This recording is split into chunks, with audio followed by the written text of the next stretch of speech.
Сегодня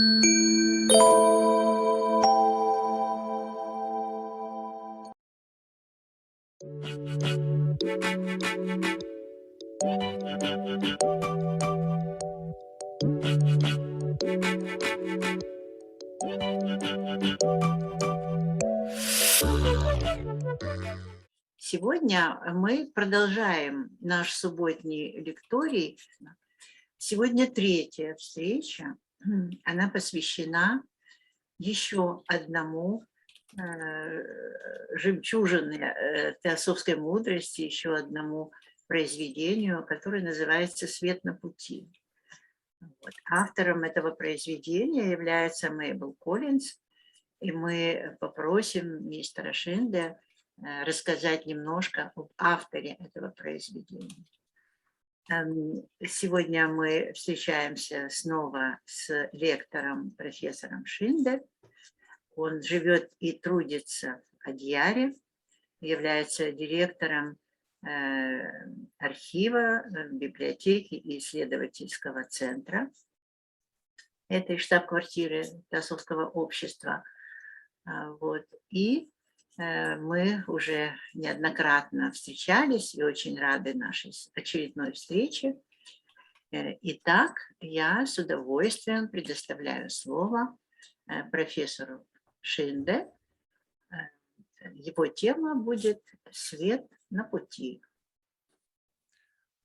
Well, dear friends, we welcome you to the third meeting of our cycle of 4 meetings devoted to the path of discipleship. And we welcome our speaker, Professor Шинде, who will be talking today about another theosophical gem, a book called The Light on the Path. And we will ask Professor Шинде, our speaker, to say a few words about the author of this book, Mabel Collins. So now we are ready to start. Yeah. Well, we'll start with prayer. Я начну с молитвы.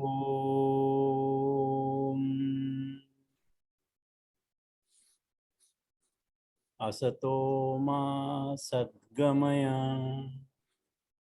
Lead me from unreal to real. Tamaso ma jyotirgamaya. Lead me from darkness to light of wisdom. Mrityorma amrutangamaya. Lead me from mortality to immortality. Shanti, Shanti, Shanti. Peace, peace, and peace.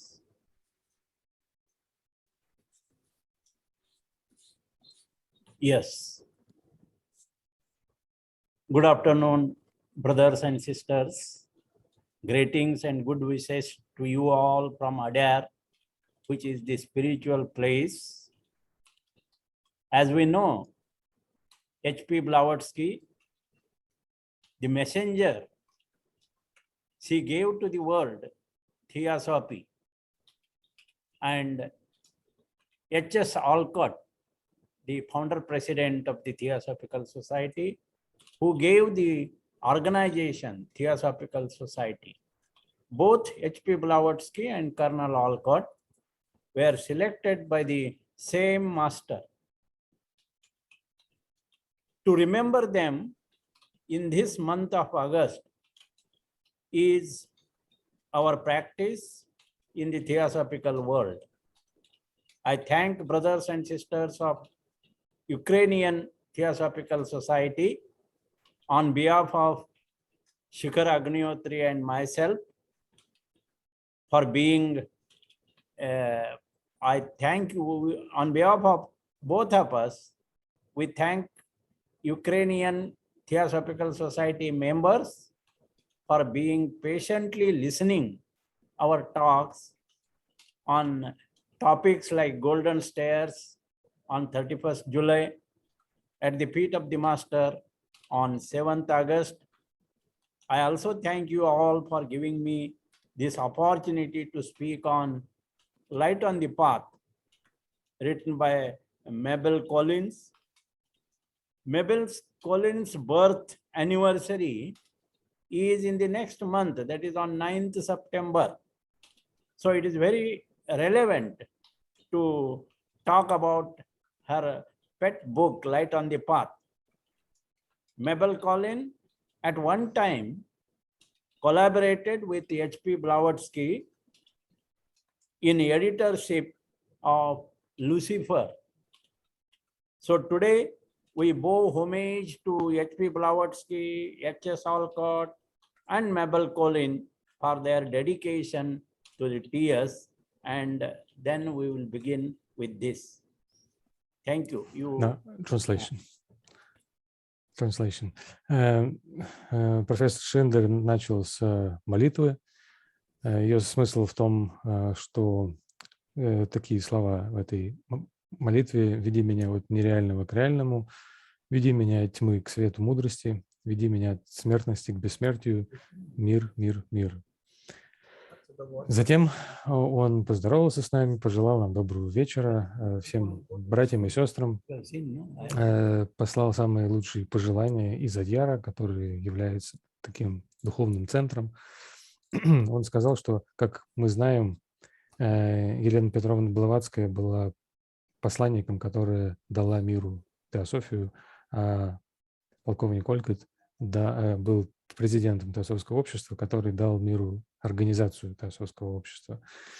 Оба, и Елена Петровна, и полковник Олькот, были избраны одним и тем же учителем, великим учителем. И вспоминать их в этом месяце, в августе, каждый год, это такая практика, которая установлена в теософском мире. Поэтому он благодарит братьев и сестер из Украинского теософского общества, от себя лично и от Шихара, Агнихотри. Он благодарит членов теософского общества Украины за то, что они терпеливо слушают выступления на такие темы, как «Золотые ступени» 31 июля, «У ног учителя» 7 августа. И еще раз благодарит всех за возможность выступить сегодня на тему «Свет на пути», книги, которая была написана Мейбл Коллинз. В следующем месяце отмечается день рождения, в сентябре отмечается день рождения Мейбл Коллинз, автора книги, поэтому очень актуально поговорить сегодня о ее труде «Свет на пути». Однажды она сотрудничала с Еленой Петровной Блаватской в какой-то период, редактируя журнал «Люцифер». Поэтому сегодня мы отдаем дань памяти Елене Петровне Блаватской и полковнику Олькоту и Мейбл Коллинз за преданную работу в направлении теософии в теософском обществе. Yes, please. To speak about the author of the book, very honorable Mabel Collins. Mabel Collins, born on 9th September 1851 and passed on 31st March 1927. She was a British theosophist and author of 46 books. And this little book, Light on the Path, and an essay on karma, is a treatise written for the personal use of those who are ignorant of the Eastern wisdom and who desire to enter within its influence. This book is written by Mabel Collins, but it is written mystically.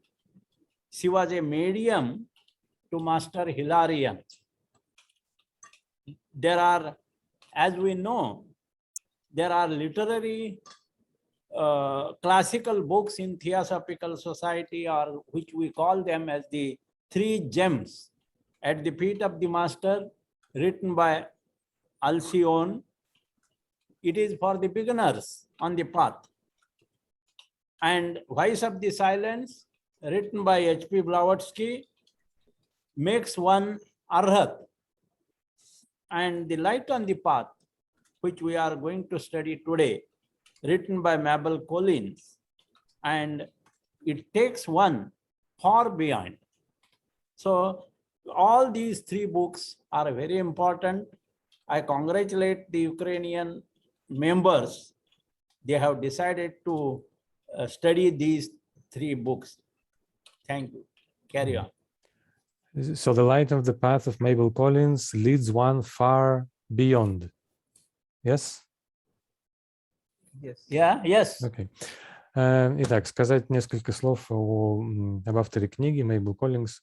Она родилась 9 сентября 1851 года, умерла 31 марта 1927 года. Она была британским философом и автором более 46 книг.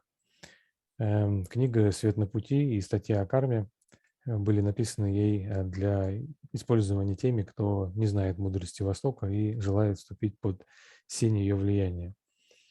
Но эти труды были написаны Мейбл Коллинз мистическим образом. Она была медиумом, который имела связь с учителем Илларионом.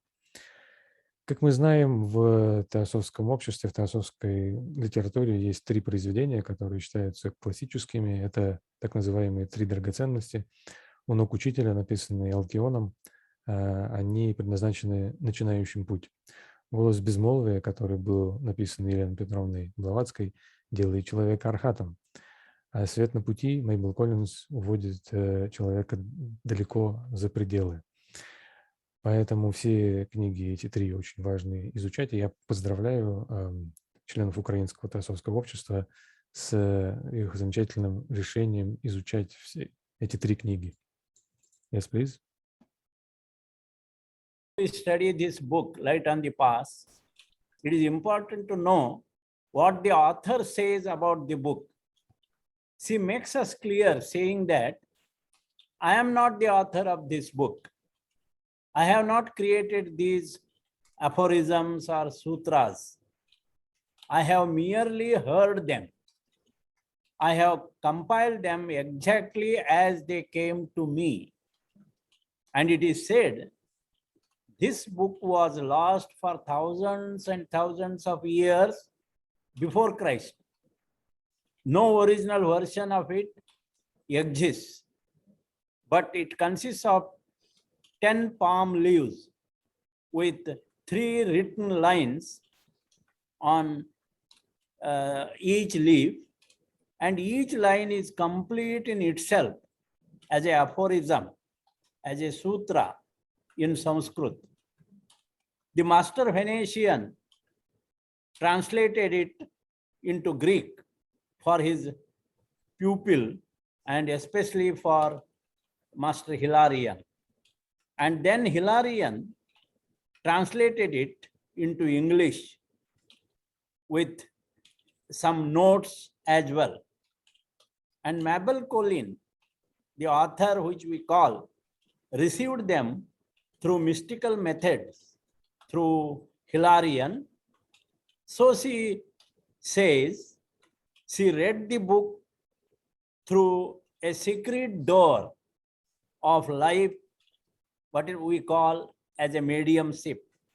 So according to T. Subbarao, the book has several depths of meaning which are revealed to the spiritual aspirant as per his level of spiritual transformation.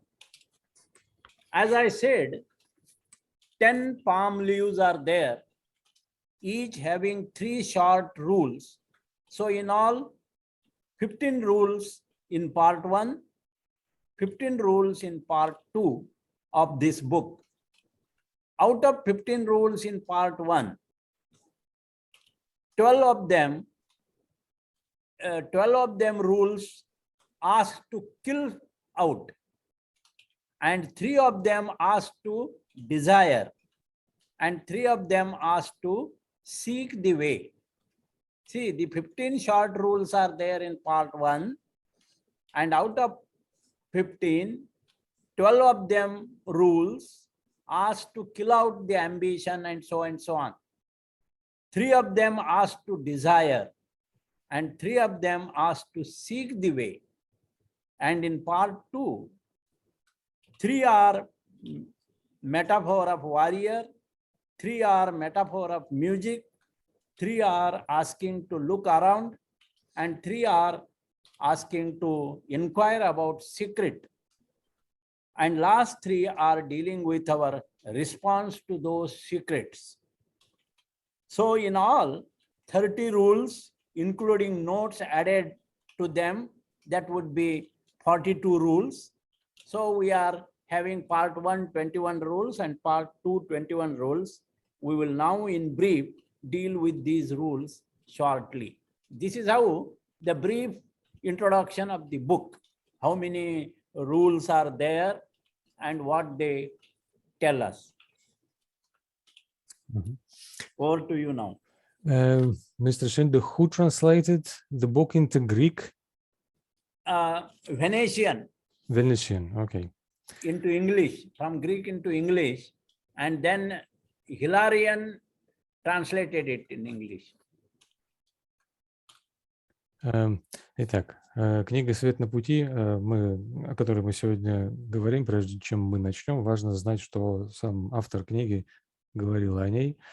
Мейбл Коллинз ясно говорила, что она, собственно, не является автором этой книги, и не она создала афоризмы или сутры, которые в ней записаны, но она лишь услышала их и помогла собрать их в том виде, в каком они пришли к ней.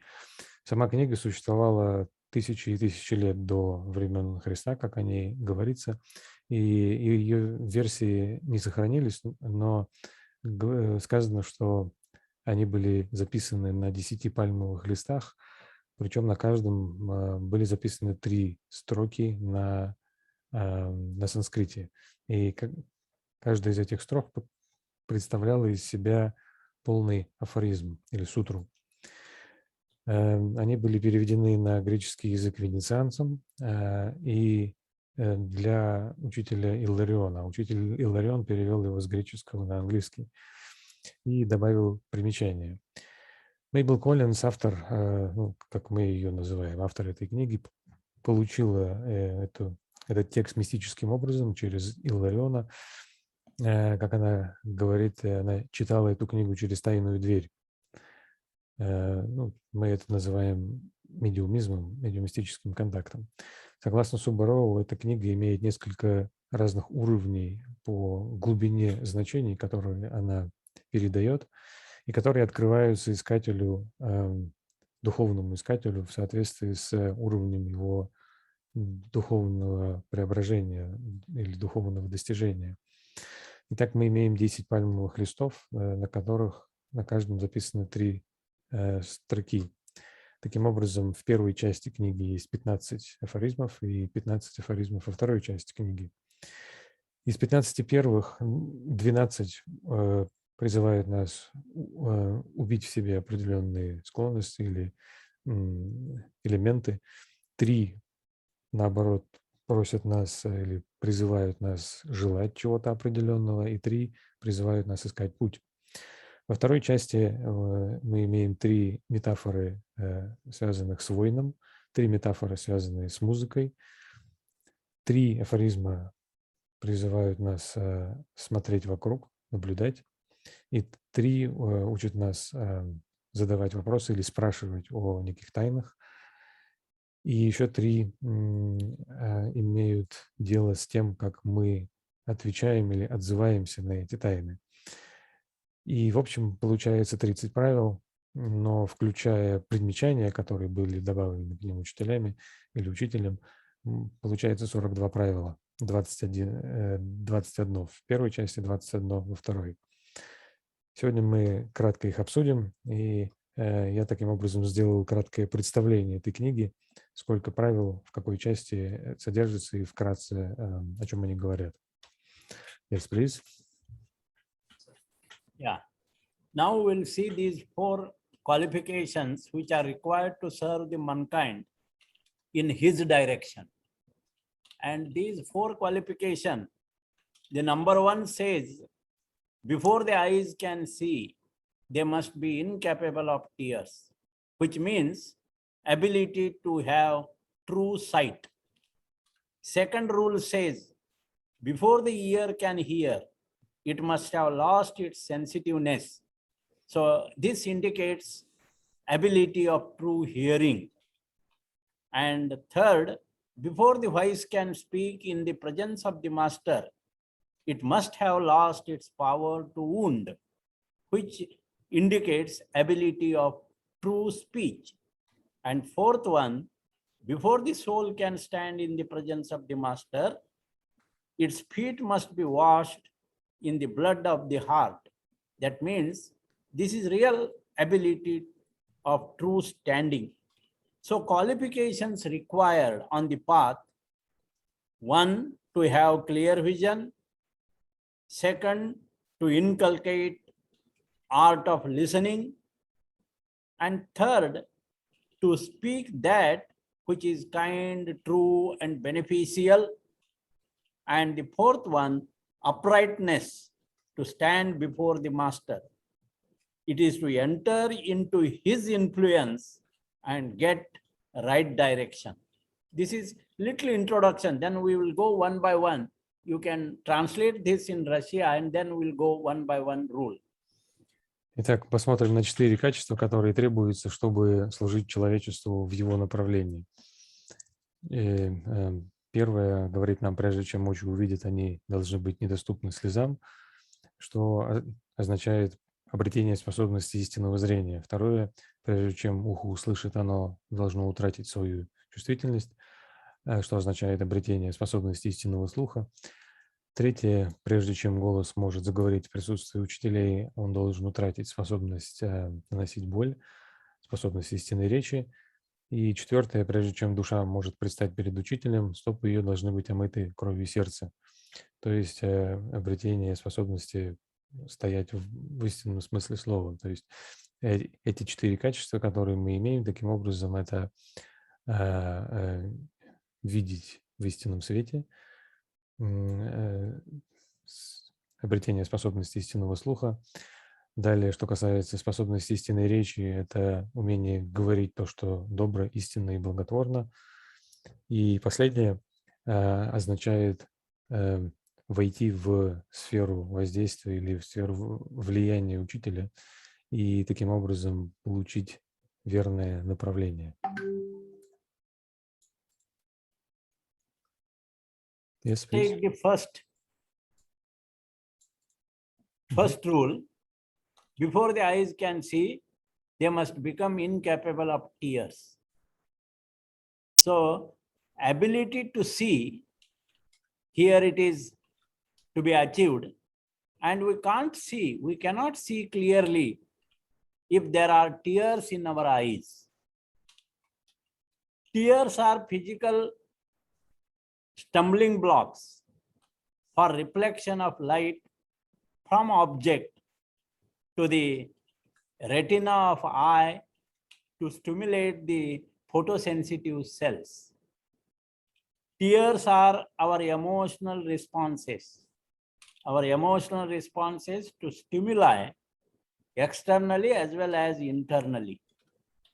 Tears are the indication of our both pleasure and pain, and therefore qualification required here to be free from pleasure and pain by understanding their significance in life.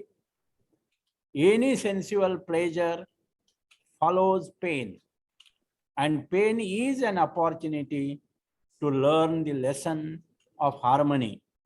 So the most expensive liquid in the world is tear. The most expensive liquid in the world is tear.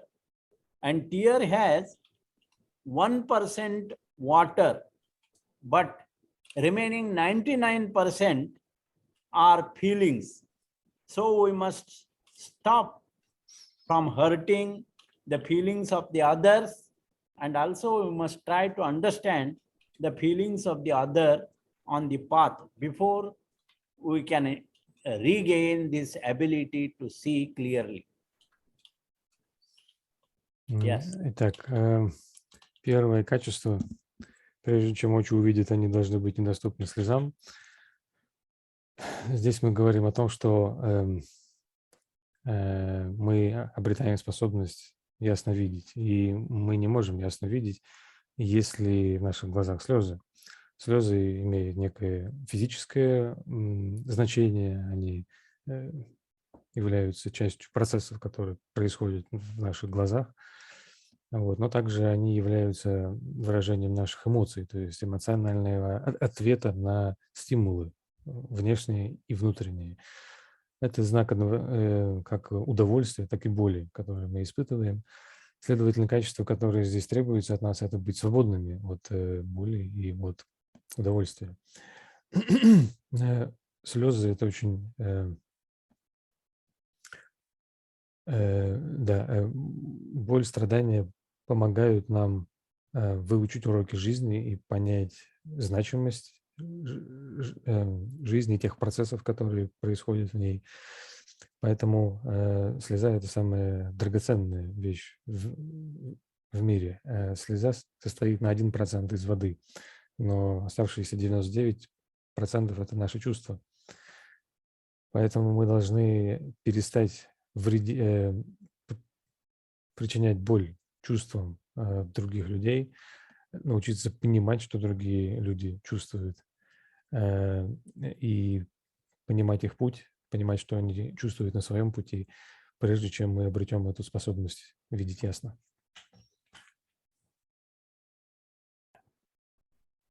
So the next rule is before the ear can hear, it must have lost its sensitiveness.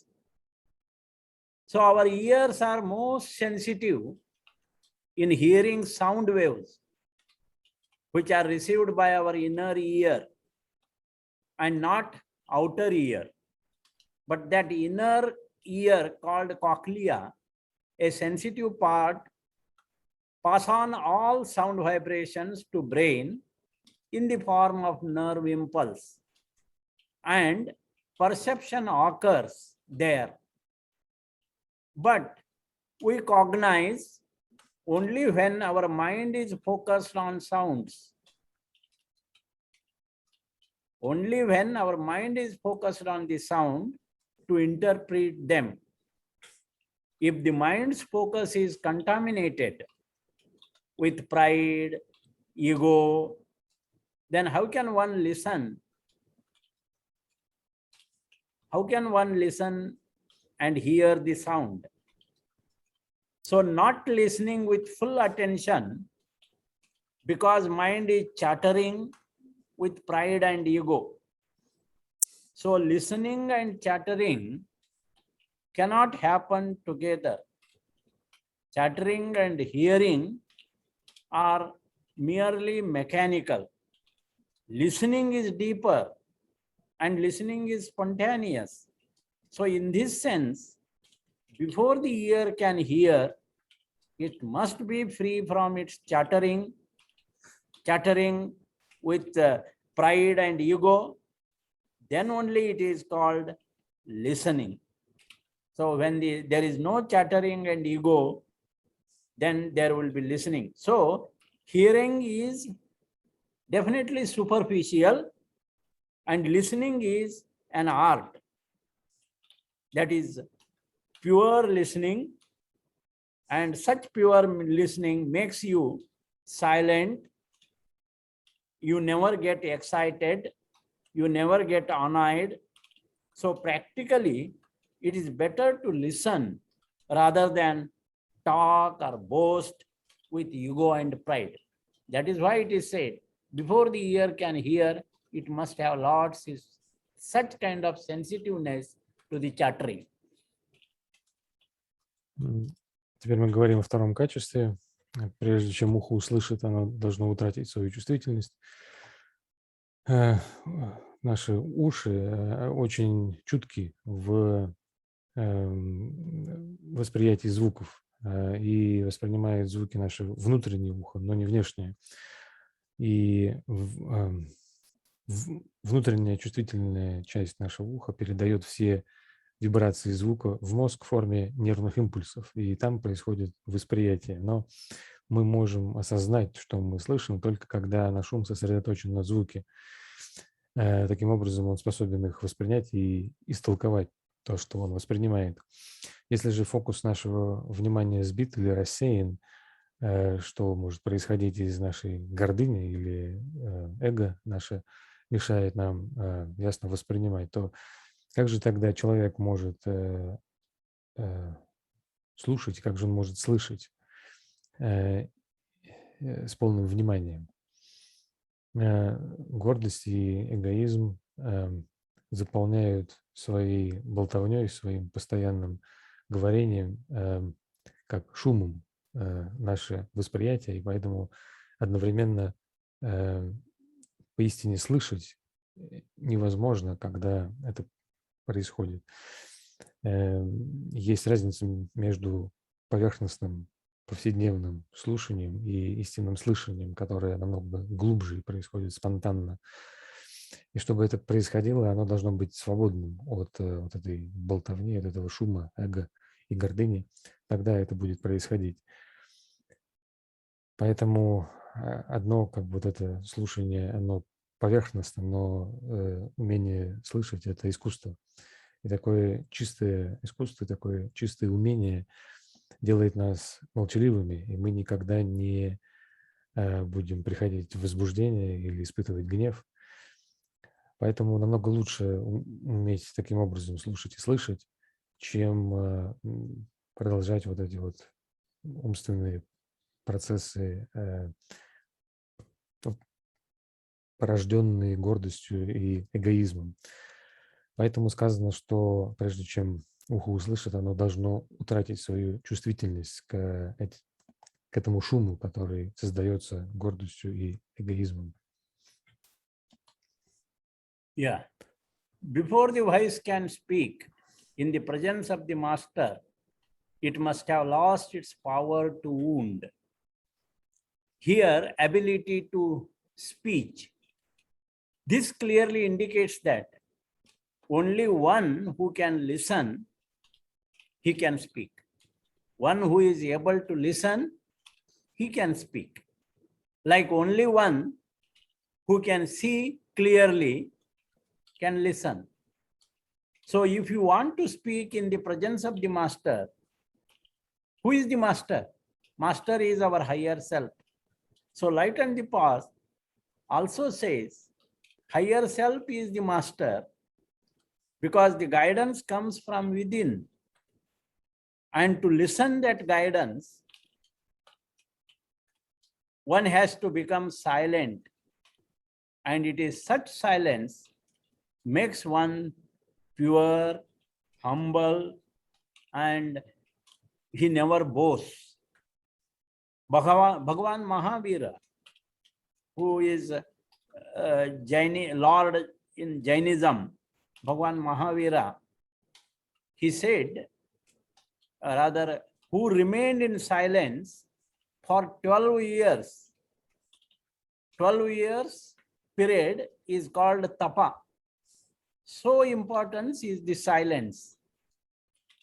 Therefore, Light on the Path instructs that unless one has not heard the voice of the silence, the voice of the emptiness, the voice of the stillness, voice of the peace of the mind, there is no point to speak.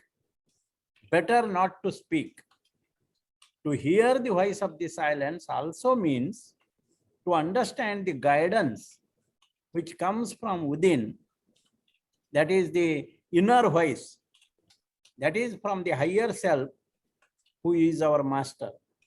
Otherwise, we use our sharp tongue and to speak and we begin to wound others. So when you are in tune with master, with your higher self, you only then speak that which is true, that which is kind, and that which is beneficial. Yeah. Переходим к следующему качеству. Прежде чем голос может заговорить в присутствии учителей, он должен утратить способность наносить боль. Мы говорим о обретении способности истинной речи. Здесь ясно видно, что только тот, кто может слышать, в истинном смысле слушать и слышать, только тот человек может говорить. И в то же время только тот, кто ясно видит, может поистине слышать. И таким образом он научится говорить в присутствии учителя. Кто такой этот учитель? Это наше высшее «Я». Об этом также говорит «Свет на пути», потому что именно наше высшее «Я» является учителем. Поэтому наставления призывают нас, поэтому эти наставления, истинное руководство приходит к нам изнутри. И для того, чтобы их поистине услышать, нам нужно обрести это внутреннее молчание. Человек, который обретает это внутреннее молчание, этот мир никогда не будет хвастлив, он всегда будет смиренным человеком и очень чистым. Бхагаван Махавира, индийский учитель, пребывал 12 лет в молчании. Этот период называется тапа. И это молчание настолько важно, что вот он этим занимался таким образом, и голос безмолвия учит нас, что если мы не... Нет, свет на пути учит нас, что если мы не услышали голос безмолвия внутри себя, то есть голос пустоты, вот этого мира, успокоения, внутреннего успокоения, то нет смысла говорить, использовать нашу речь. Лучше оставаться в молчании.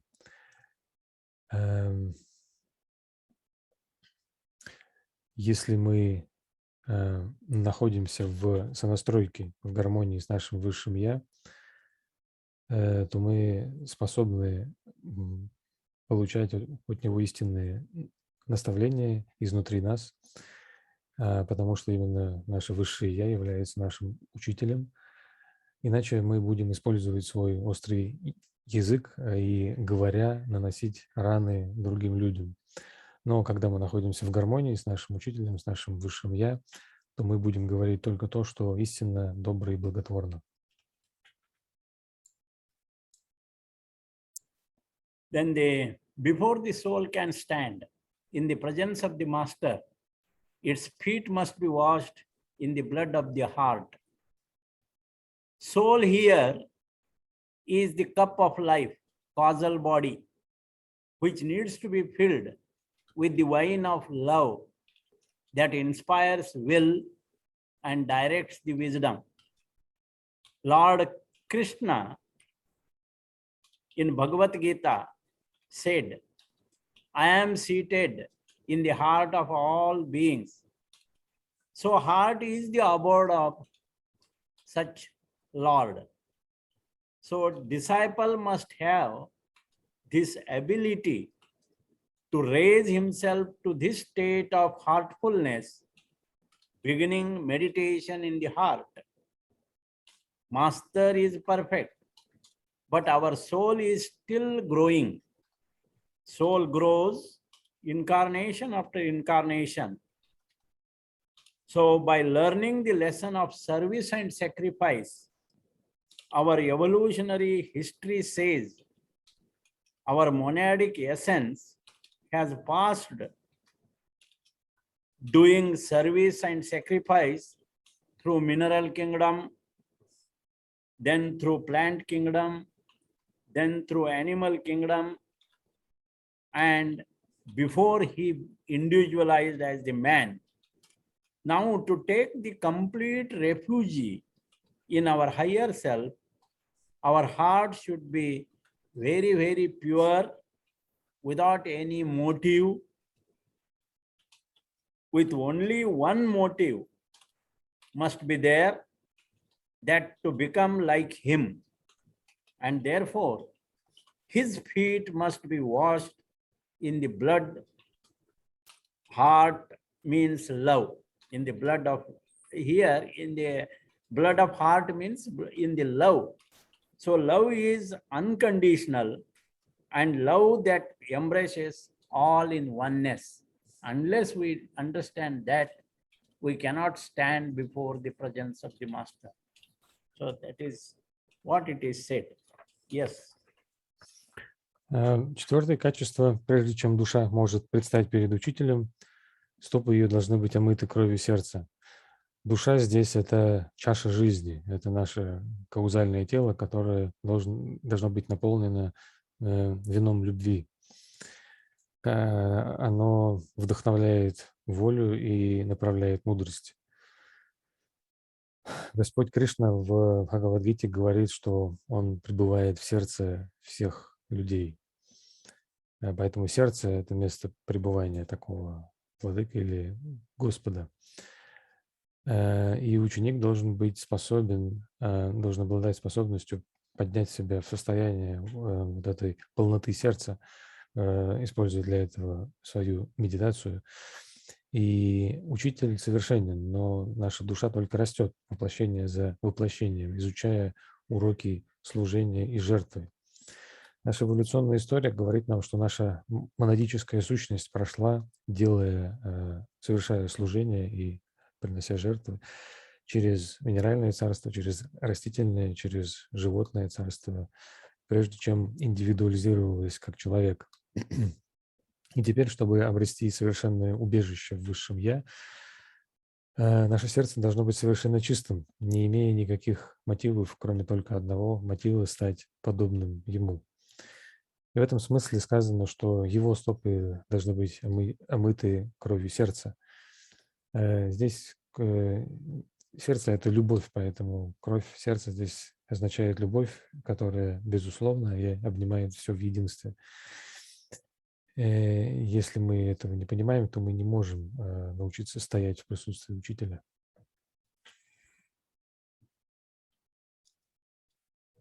These four rules.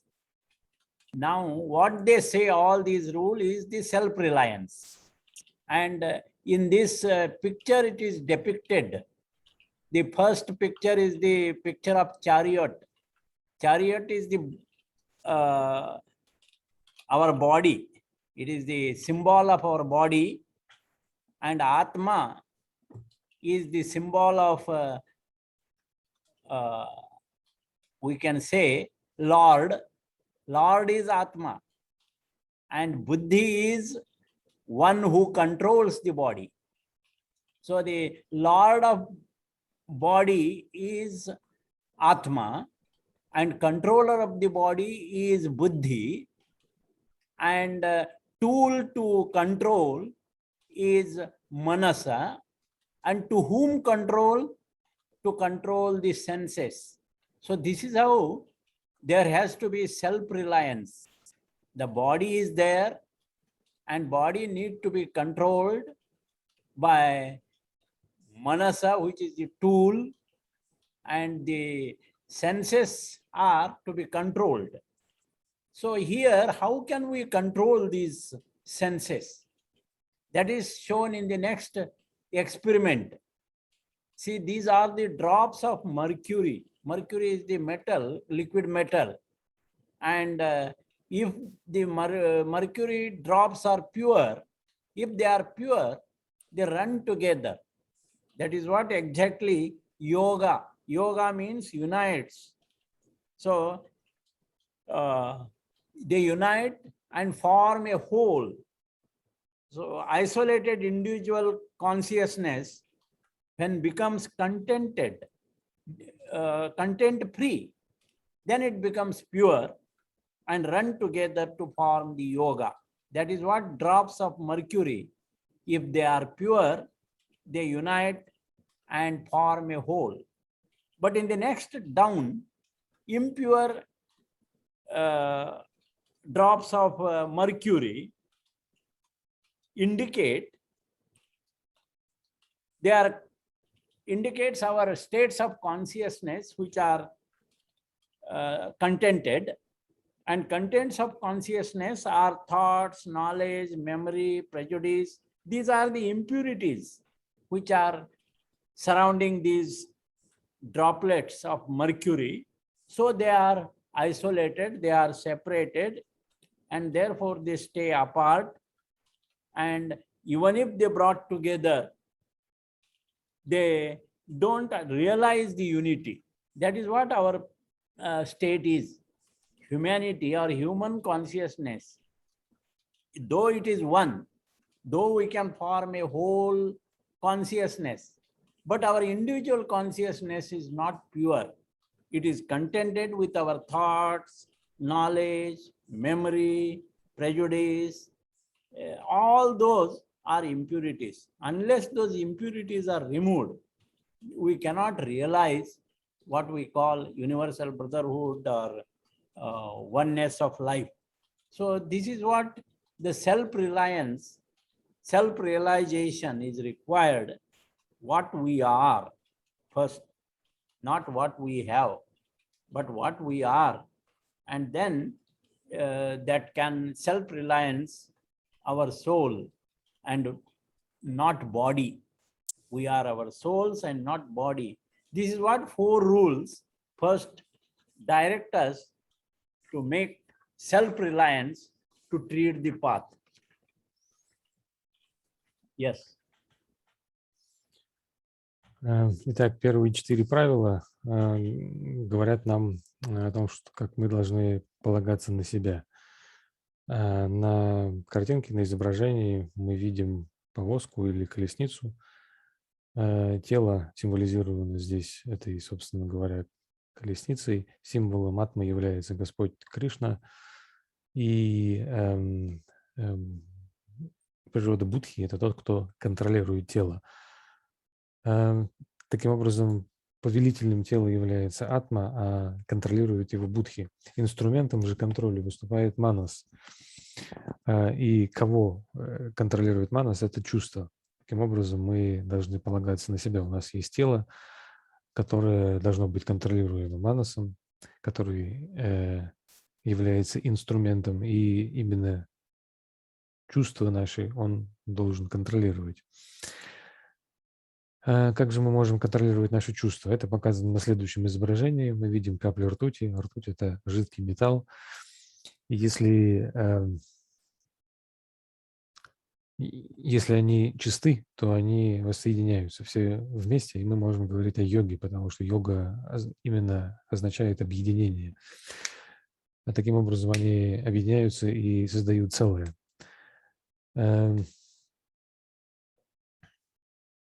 И если индивидуальное сознание, которое символизируется этими каплями, чисто и лишено содержания, то они таким образом осуществляют йогу и создают целое. Но вследствие нечистоты этих капель ртути они не могут это сделать, и это означает, что наше состояние сознания, которое имеет свое содержание в виде мыслей, неких знаний, памяти, предрассудков и так далее, оно загрязнено ими. И поэтому капли ртути изолированы, они разделены и остаются по раздельности, даже если они собираются каким-то образом вместе, они все равно не осуществляют единства и не создают единого сознания.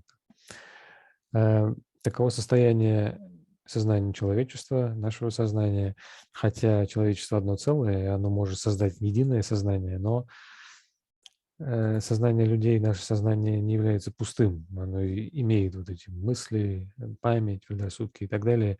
Это все нечистота или загрязнение. И если все это не убрать, то мы не сможем создать универсальное братство или единство жизни. Поэтому необходима самореализация в плане самоосознания, чем именно мы являемся и чем мы не являемся. Вот, таким образом нам нужно опираться на себя, познавать себя и понимать, что мы являемся душой, но не телом. И об этом говорят нам первые 4 правила.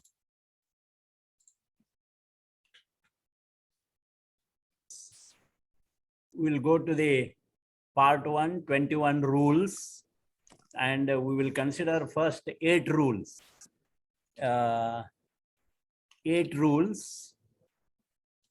Here, all this, once we understood the 4 rules and become self-reliance, but still, as I said, as individuals, we do have our I-ness, ego-ness, and therefore the first 7 rules, instructions, they point towards killing of ambition, desire of life, killing of comfort, killing of separateness, killing of desire for sensation, desire for growth.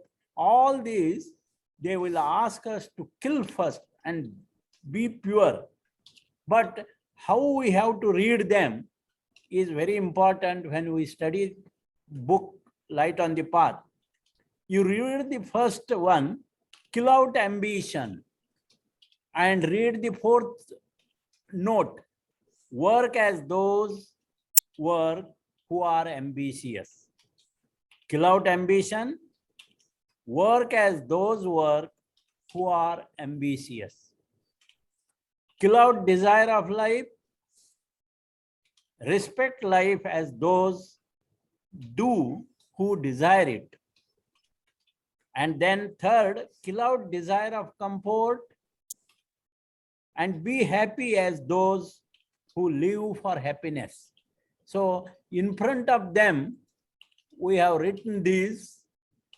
Then 5th, kill out all sense of separateness, yet stand alone and isolated. Then 6th, kill out desire for sensation, because nothing can aid you which is separate. And 7th, kill out the hunger for growth, which is embodied and which is within the limit of time.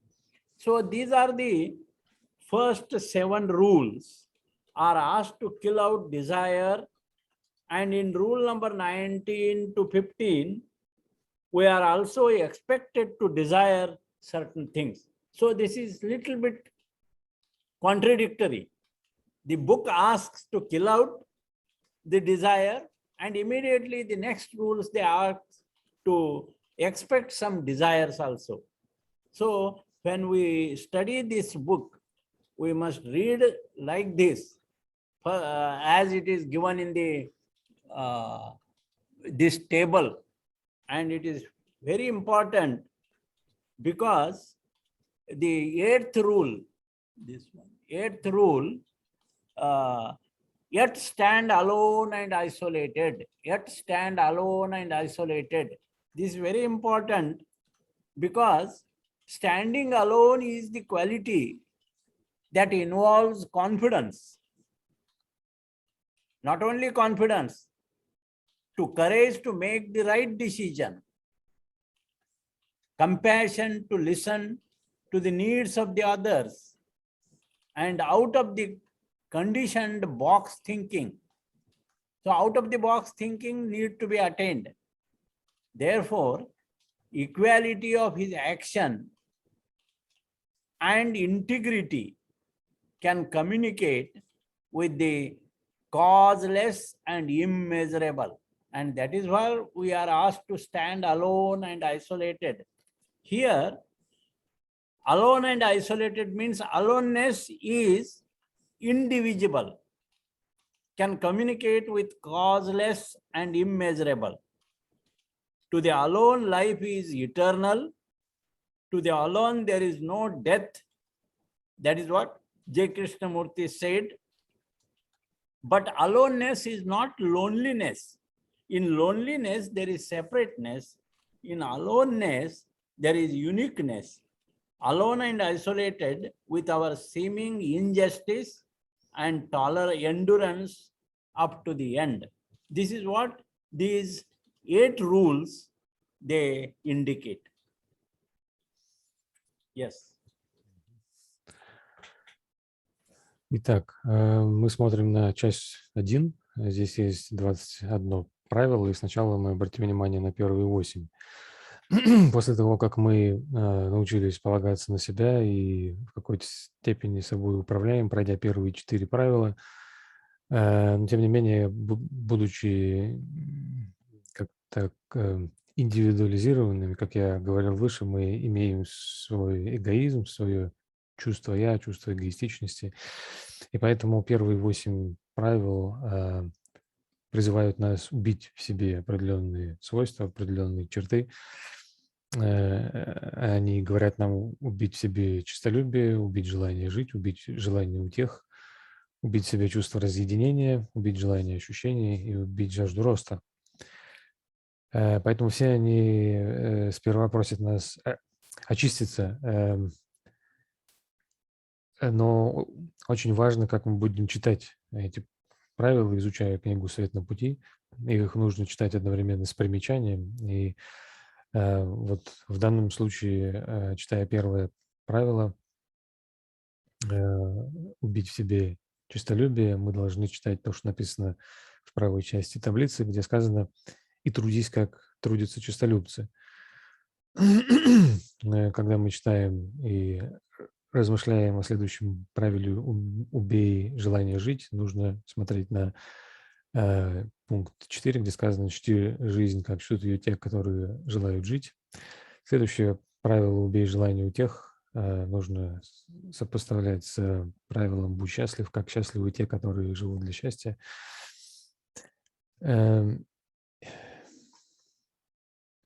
И следующие 5, 6 и 7 нужно тоже сопоставлять с правой частью таблицы, оставаясь одиноким, ибо ничто воплощенное, ничто осознающее себя отдельным, ничто помимо вечного не может помочь тебе. Итак, эти первые 7 правил призывают нас убить в себе эти отрицательные свойства. И далее в правилах 9-15 нас призывают, наоборот, желать некоторые вещи. Поэтому это может показаться, на первый взгляд, несколько противоречивым. Книга просит нас убить нечто в нас, некие желания, но тут же и, собственно, желать чего-то другого тоже нас призывает. Вот. Но когда мы изучаем это, мы должны читать так, как указано в этой таблице, сопоставляя левую часть и правую. И 8 правило очень важно. Нужно оставаться одиноким и как бы изолированным. Это очень важно, потому что эта способность, это состояние дает нам не только уверенность в себе, но и способность совершать правильные выборы, с состраданием прислушиваться к нуждам других людей и также способность мыслить за пределами шаблонов, за пределами привычных каких-то рамок. И это такое качество, которое обязательно необходимо приобрести. Вот эта целостность человека, который может благодаря этому качеству общаться с тем, что беспричинно и неизмеримо. И вот здесь вот это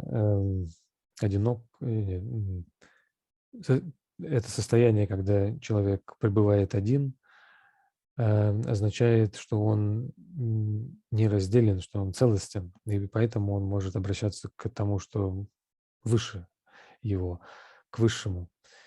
Это совершенно не то качество, которое мы называем одиночество или одинокий человек.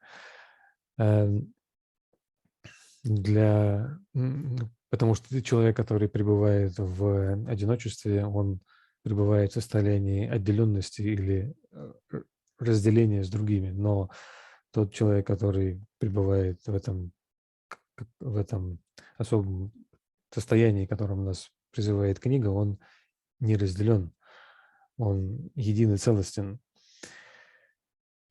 И он способен благодаря этому, для человека, который находится в этом состоянии, как было сказано Кришнамурти, нет смерти. И он благодаря этому качеству способен, в частности, до конца выносить несправедливость. Yes. Now we will go to the next steps, 9 to 15. We are also expected to desire certain things here. Next, you take up. Yeah. Okay. 9 to, yes, 9 to 12. Yeah. Desire only that which is within you, which is beyond you, which is unattainable. For simple reason, there is nothing to possess. Everything belongs to him. Everything is manifested by him. Everything is of him. So nothing is mine. Everything is his. So power to become nothing is very important. Aparigraha is non-possessiveness, which is described by, says Patanjali, which is important qualification. And therefore this light on the path asks, desire only that which is within you, beyond you, and unattainable. Secondly, in note 12, we can see Master mentions, for within you is the light of the world. The only light that can be set upon the path. If you are unable to perceive it within you, it is useless to look for it elsewhere. It is beyond you because when you reached it, you have lost yourself. And therefore, you can enter the light, but cannot touch the flame. It is unattainable because it forever recedes. Because when you reach it, you have lost yourself. So in this sense, there is no other there. So desire only that which is unattainable means it seems little bit very, very strange.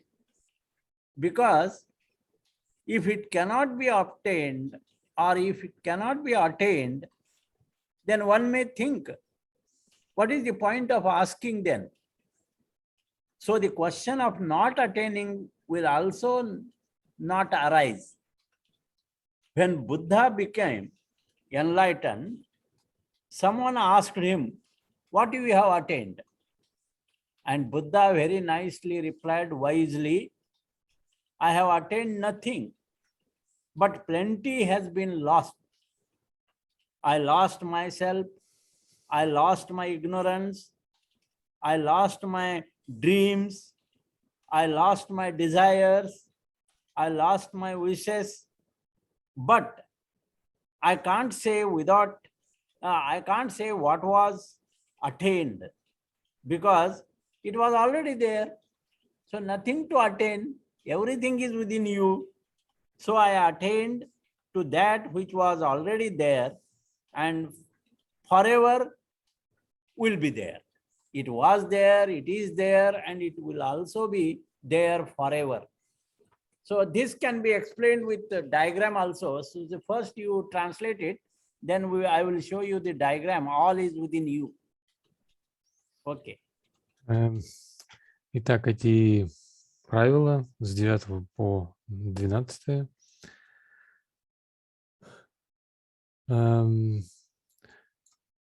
они призывают нас желать некоторые определенные вещи. Правило номер 9 говорит: желай только того, что внутри тебя.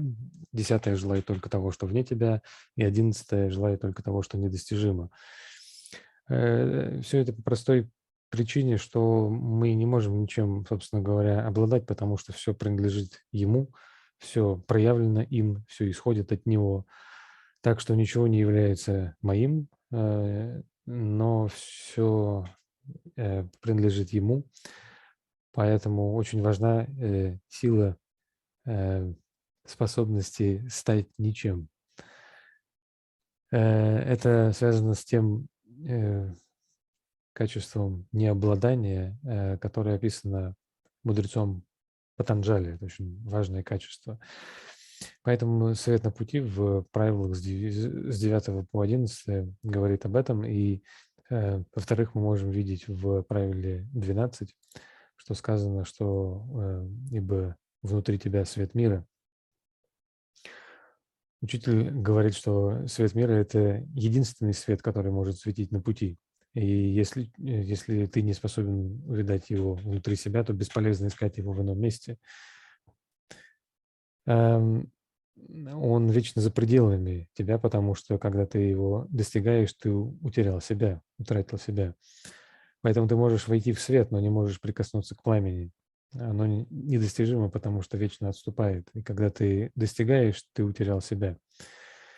Поэтому в этом смысле нужно смотреть на эти афоризмы и желать недоступного или недостижимого в 11-м афоризме кажется странным призывом. Если мы можем подумать, это нельзя достичь, то какой смысл к этому призывать? Но мы можем вспомнить, что когда Будда обрел просветление, кто-то спросил его, что он достиг, что он приобрел. И он очень умело и очень мудро ответил, что он ничего не обрел, но он многое утерял. Он утратил свое неведение, свои мечтания, желания, но нельзя сказать, что он обрел, потому что все уже было внутри его, ничего нельзя обрести. Все внутри нас, поэтому мы как бы обретаем то, что уже находилось в нас, было там всегда и всегда там будет. Это можно пояснить, смотря на диаграмму на следующем слайде. Yes. Now we'll go to the all is within you. Everything is within you. If you don't find it there, you never find anywhere. That is what it is said. So this diagram is self-explanatory. All is within you. Let us look at this diagram as the 7 principles in man and in nature. We will begin from the base.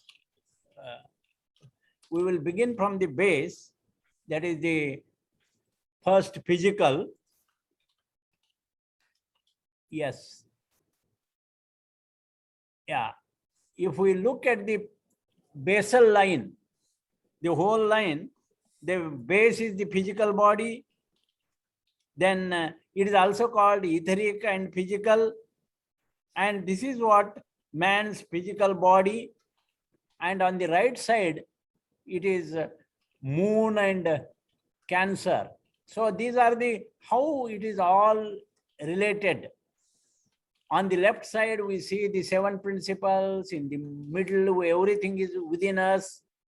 Then if we go up again, next is the emotional body, which is, we call it as the astral, and also man's astral body, astral plane and astral body. And it is concerned with the Mars, planetary Mars. Then we'll go the Manasa, that is lower mind, that is concrete mind. And then Manasa second. And then the mental body, lower mind or lower body, whatever it is. Then it is concerned with the Saturn and that Zoroastrian, these things. Then next stage is the higher mind, spiritual intelligence. So this is Manas, higher Manas, and it is man's intellectual nature in the causal body, concerned with the Venus, Libra, or whatever we call it in astrology. Then next layer is the Buddhi, that is spiritual wisdom. Buddhi is the plane, and man's Christ nature or Buddha nature or Krishna nature is this Buddhi nature. And Neptune and Mercury and Gemini are all connected with this. The next 6th principle is the spiritual will, Atma. It is a monadic ray or Sutratma, man's spiritual essence. And it is concerned with the Uranus and Aquarius.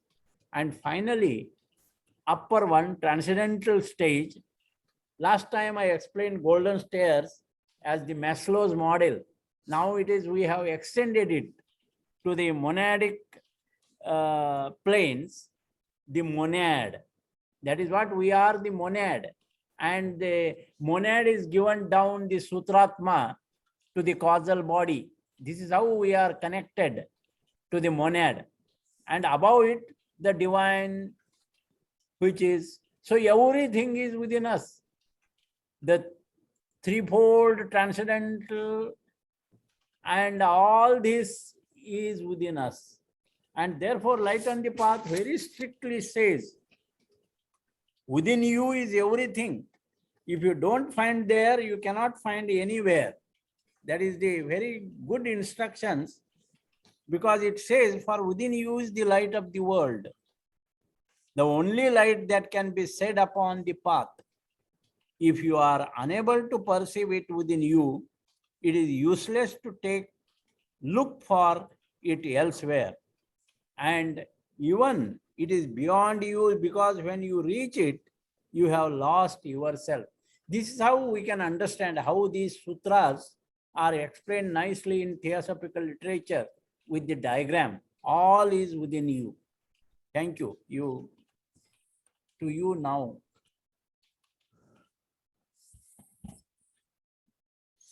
Итак, мы смотрим на диаграмму, она называется «Все внутри», и, в общем-то, она сама себя объясняет. Если мы не находим то, что мы ищем внутри себя, то мы не способны будем найти больше нигде.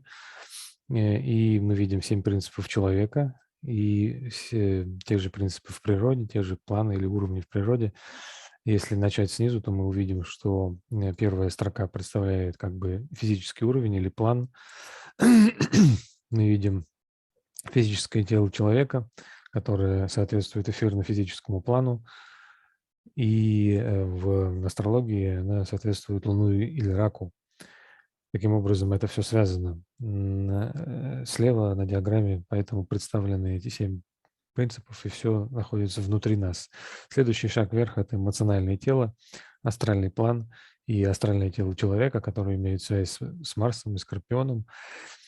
Следующий – это низший манас или конкретный ум.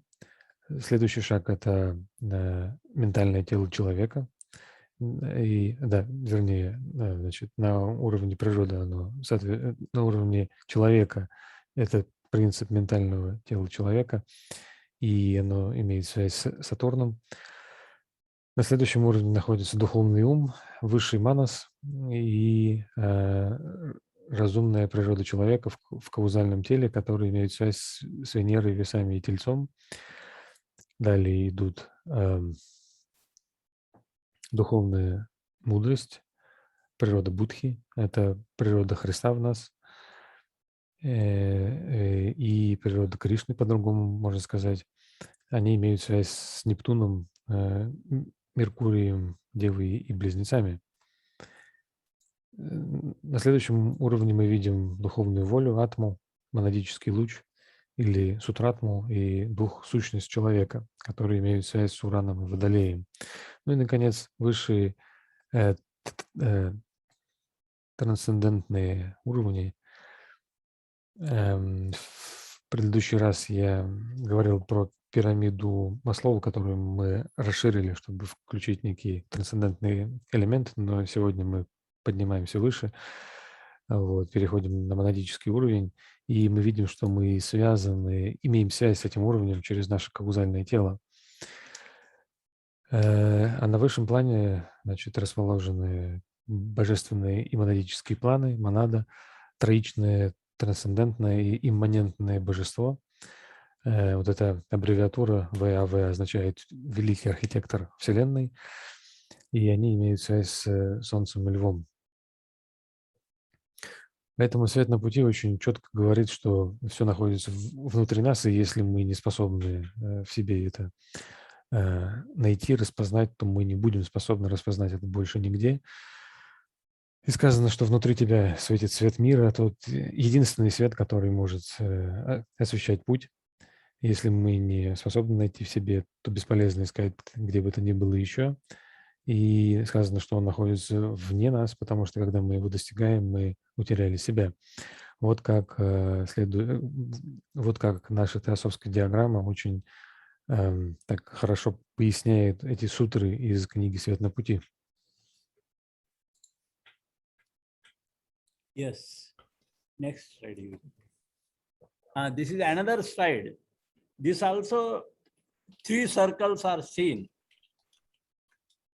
That is why it is said, seek the way, seek it by the study of law of being, law of nature, law of supernature, all this. This slide explains your circle of personality, circle of individuality, circle of monad, and circle of logos. So all is one and all is included. So this is the total constitution of man. We are able to expand our consciousness to the limitless. That is how it is explained. When the sutra says, within you the light of universe, this also explains the same. Okay. Это еще один слайд, на котором также предлагается подобное объяснение. Мы видим здесь 3 круга, и поэтому сказано «ищи путь». Один момент. Сказано «ищи путь», изучая законы бытия, законы природы и законы того, что сверх природы, так сказать. Или как в русском переводе у нас «вечный за пределами смерти жизни». То есть все едино и все включено в нас самих. И на этой диаграмме мы видим поэтому полное строение человека. Так называется эта диаграмма. Поэтому наше сознание способно расширяться до беспредельности, как об этом говорят сутры, что внутри тебя светит вот этот вселенский свет. Yes. Here we can see the central sun and its rays. Rays are more and more united from buddhic plane, going inward, atmic, anupadik, to adi plane. And the rays are more and more separated from mental, astral, and physical plane. So the human mind divides. This is how from the mental onwards we are separating ourselves. Mentally we are separated, feelings are separated, physically we have separated, but at buddhic level we are united. So what we have to understand here is the 4 dimensions of the human mind. And these 4 dimensions of human mind is ego, emotion, and intellect. Ego is called ahankar, intellect is man, buddhi, and man is emotion. So all these 3 dimensions together forms the 4th dimension, that is chitta, mind stuff. So 4 dimensions of mind are buddhi, manasa, ego, and chitta. Chitta is mind stuff. Chitta is the record keeper of above 3 dimensions. And therefore Patanjali says, chitta vritti nirodha. So each dimension has specific function, specific location, specific features, specific strength and weakness, and all these through self-reliance, self-observation need to be examined. And let us remember, when we look outward, we see diversity, we see separation, and sense of separation begins to work. But when we become introvert, when we look inward, we see unity, oneness of life. It is because of human mind that divides. So here, this is the figure which explains the unity is within, and outside there is diversity. So when you go within, you will realize unity, and if you look outward, you will see the diversity. There another figure, one ray is shown in the next figure. This is one ray, clearly shows rays are not different from the sun. Each ray is an individual expression of divine life. They are the sun and you are that. So we are belonging to one ray and we are not separated from the sun. We are the sun. And therefore in diagram of meditation, HPB asked us, first conceive unity by expansion in space and infinity of space, time. Acquire perpetual presence in imagination in all space and time. This is how these two diagrams, they show to become introvert so that you can realize the unity. Yes, sir.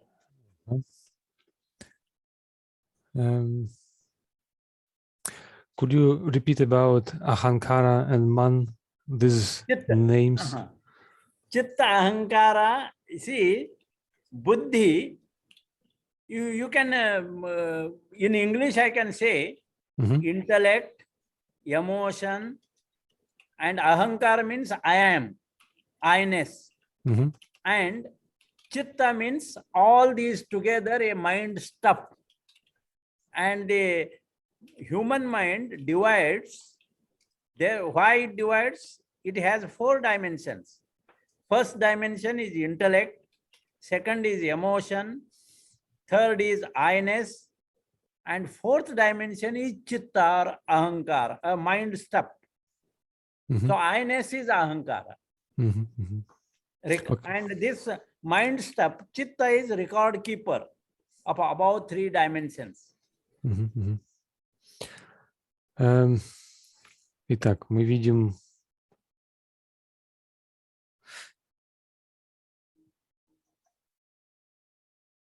здесь на этой диаграмме мы видим центральное Солнце и его лучи, которые более и более становятся едиными и объединяются, начиная с будхического плана, переходя на атмический уровень, на уровень Анупадака и на уровень Ади.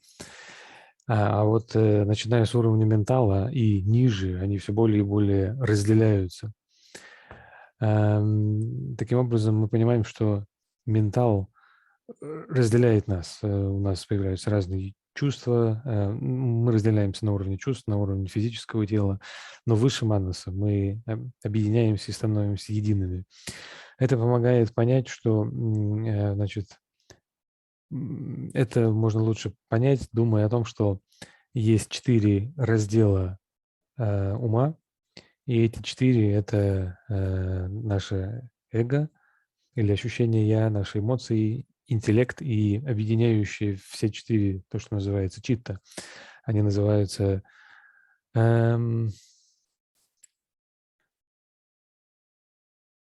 в общем, это интеллект, эмоции, чувства и вот это чувство «я». И читта – это то чувство, которое объединяет их все вместе. Таким образом, есть 4 измерения. И на уровне читты содержатся как бы записи или рекорд всего, что происходит в других 3 уровнях, в других 3 измерениях. Поэтому Патанджали говорит читта вритти ниродха. Все 3 качества, которые находятся под уровнем читта, они имеют свое собственное положение, свои особенности, свои сильные и слабые стороны. И все их мы должны осознать через наблюдение себя, через изучение себя. Они должны быть таким образом изучены. И мы помним о том, что когда мы смотрим вовне, то мы видим и наблюдаем разделение. И это чувство разделения начинает воздействовать на нас. Но когда мы, так сказать, становимся интровертами и обращаем свой взор внутрь, то мы видим там единство жизни. Потому что именно человеческий ум разделяет. И вот на этой диаграмме, на предыдущей, мы видим, что именно в единстве внутри царит единство, а снаружи разделение или многообразие. Поэтому, когда мы обращаемся внутрь и идем внутрь, мы реализуем единство, а смотря вовне, мы наблюдаем разнообразие. И, может быть, тоже втягиваемся в него. А вот на этой диаграмме ясно видно, что лучи не отдельные от Солнца, которое их излучает. Каждый из нас луч божественного света, но мы в то же время являемся самим Солнцем. И мы принадлежим единому лучу, неотделимому от этого Солнца. Поэтому в диаграмме медитации, которая была дана Еленой Петровной Блаватской, она просит сначала осознать единство, которое расширяется в пространстве и времени. Вот. Поэтому вот эти две диаграммы, которые мы сейчас видели, показывают, что надо, так сказать, стать интровертом, чтобы реализовать или осознать единство. Yes, sir. Now we'll consider next rules, rather sutras, number 13, desire power. Now they are asking to desire certain things. Up to now they asked, kill out the desire. Now they are asking, desire power ardently, desire peace fervently, and desire possessions above all. But those possessions must belong to the pure soul only. So in these 4 sutras or aphorisms, it is asked to desire again, but for what purpose? Desire for self-mastery, desire for self-reliance, and will, wisdom, love are belonging to the soul. Our soul is threefold, and it has got these 3 divine aspects: will, wisdom, and love. So let that will of God or divine will is known by you first, so that it will then guide these little wills of human beings. So let that will come down and guide our little will. Let that wisdom come down and enlighten our minds.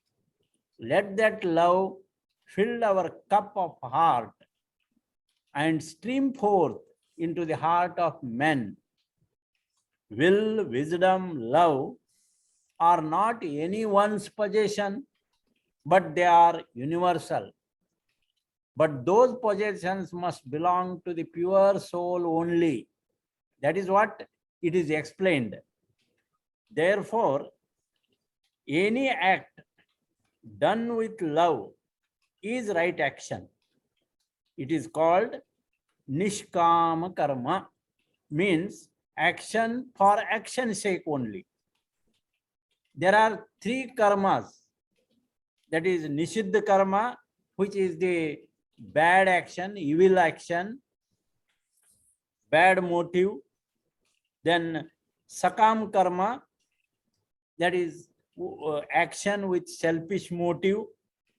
And the last one is nishkama karma, is karma which no expectation, no recognition, no waiting or anxiety of result. So it is said, rule number 16, those possessions must belong to the pure soul only. What is this pure soul? This pure soul has got these 3 aspects which Master himself showed to the Alcuin: will, wisdom, and love. Love inspires will, and will directs the wisdom, and then wisdom enables us to take right action. So whatever action you do with heartfulness, with full-heartedness, that action will be the right action. So for this, desire power of will, desire peace of heart, desire possession of love that embraces all in one. Yes, sir. So the three karmas are, what is the first one? The second is sakam, the third is nishkama, and the first one? First one is nishkam karma, nishiddha karma. Nishiddha karma. Okay. Nishiddha karma. Okay. Prohibited action. Sakam karma with selfish action. And nishkam karma is selfless action. You can translate like this, right? Okay. Итак, следующие сутры с 13 по 16, вот эти вот афоризмы или сутры призывают нас желать некоторые вещи. То есть до этого нас просили убить в себе определенные негативные черты, теперь нас призывают желать. Так сказано, желай власти горячо, желай мира пламенно и желай обладания над всем. Но это обладание должно принадлежать только чистой душе. Итак, эти цели должны принадлежать только чистой душе, означает, что в нашей душе должна быть определенная мудрость, и мы должны осознать себя, чем мы являемся. В нашей душе есть три божественных аспекта. Это воля, мудрость и любовь. И сказано, пусть это божественная воля, пусть мы ее осознаем сначала, чтобы она потом направляла маленькую волю человека или маленькую волю людей. Пусть она спустится и ведет человеческие воли, направляет их. Пусть мудрость спустится и направляет человеческий ум. И пусть любовь наполнит наши сердца и ведет нас.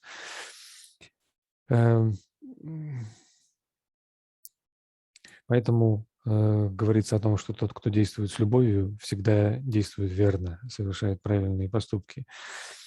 Это называется нишкама карма, то есть действие только ради самого действия.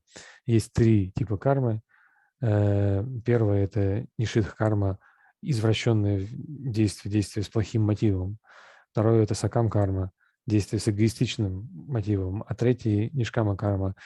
Это карма, которая не ожидает и не беспокоится о результатах, ничего не ожидает. И таким образом в афоризме 16 говорится именно об этом. Только такой чистоте может принадлежать обладание всем. Так, что такое чистая душа, еще раз? Три аспекта. Это те три аспекта, о которых учитель говорил Алкиону в книге «Унок учителя», говоря о том, что любовь должна вдохновить волю, воля направить мудрость, а мудрость позволит нам совершить правильный поступок. Поэтому любое действие, которое мы совершаем с наполненным таким образом сердцем полным любовью, будет правильным действием.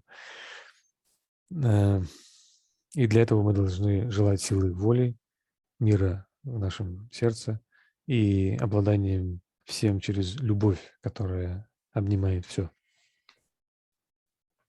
Yes. Then we will go to the next rules, 21 rules. That is, 19. Up to this. Okay. Seek out the way. Seek the way by retreating within. Seek the way by advancing boldly without. Seek it not by any one road. For each temperament, there is one road. That is what C.W. Leadbeater says.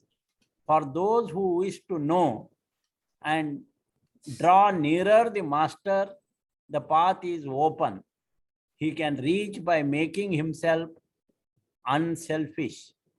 So each man is to himself absolutely the way, the truth, the life. Seek it by the study of the law of being, the laws of nature, the laws of supernatural, and the rule number 21 says, look for the flower to bloom in the silence that follows the storm, not till then. So those that ask shall have, those that desire shall read, and those who desire to learn shall learn. So here, seek out the way. Seek it not by any one road. That is what it is clearly said. Because each temperament is a road. So you will be able to know for yourself only by retreating within and advancing boldly without. It is because when you become self-reliant, knowing that you are the way, you are the truth, you are the life, and you are also joy, sharing, caring is the condition of growth and power. Because more you give, more you receive, and illumination comes from within, unexpected and strangely. That is why it is asked, either those that ask shall definitely have, and those that desire shall read, and those who desire to learn shall learn. So learning mind is required in total. Okay. Итак, следующие 21 правило, следующие правила, на которые мы смотрим, правила с 17 по 21, они говорят так: разыскивай путь, ищи путь, отступая все более внутрь, ищи путь, выступая смело наружу. Не ищи его на одной определенной дороге. Для каждого характера, для каждой личности со своими качествами есть своя дорога. Поэтому Чарльз Ледвиттер говорит, для тех, кто хочет знать и приблизиться к учителю, путь открыт. Он может достичь, сделав себя неэгоистичным. Каждый человек поистине сам для себя путь, истинная жизнь. Ищи путь, изучая законы бытия, законы природы, законы того, что сверхприроды, или как в русском переводе у нас вечный за пределами смерти жизни. Стремись, чтобы цветок расцвел в тишине, которая следует за грозой, не раньше. Просящие получат, стремящиеся прочесть прочтут, и жаждущие узнать узнают. Итак, поскольку для каждого склада характера является своя дорога, и можно сказать, что сам особенный человек, каждый человек особенный, каждый является для себя дорогой, поэтому только отступая внутрь и одновременно смело выступая наружу, человек сам сможет понять и найти собственный путь.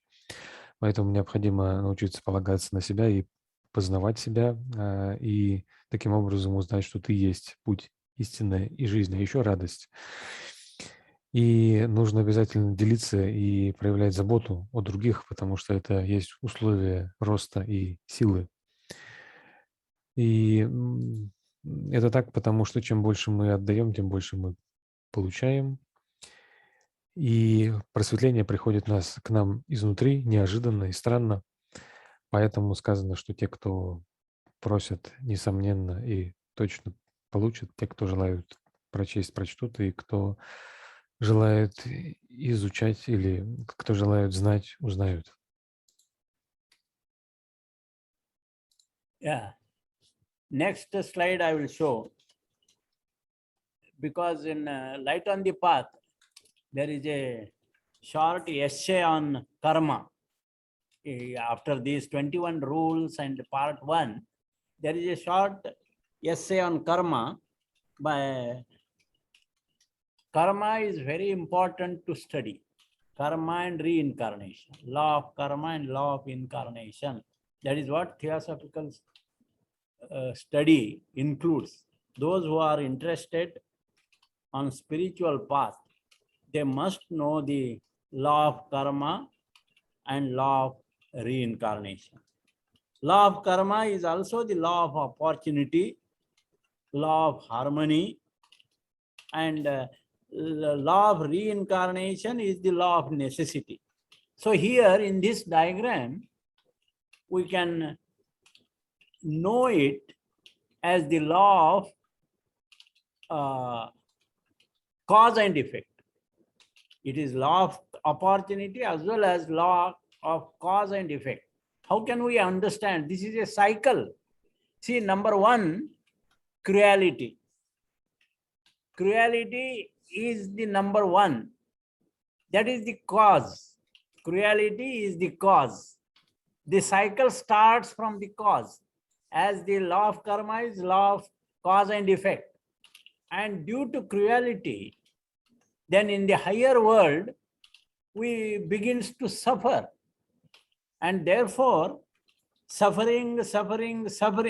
And with suffering, we learn a lesson of kindness. This is how the cycle moves. We learn the lesson of kindness. And once you have learned the lesson of kindness, then the opportunity comes. So this is what one life. In the second life, that opportunity, what lesson we have learned about the kindness, that becomes the cause. And then in the higher world, we enjoy the happiness and we learn a greater lesson of kindness. And then we get the next opportunity for greater need. Then you become the mentor, leader, or spiritual leader, and you show more and more kindness. So this is how law of karma is the law of cause and effect, law of opportunity. So what we have to remember from this short essay is, in this modern world, I think what we must remember about this cause and effect. The first rule we must remember, instead of doing efforts to establish peace,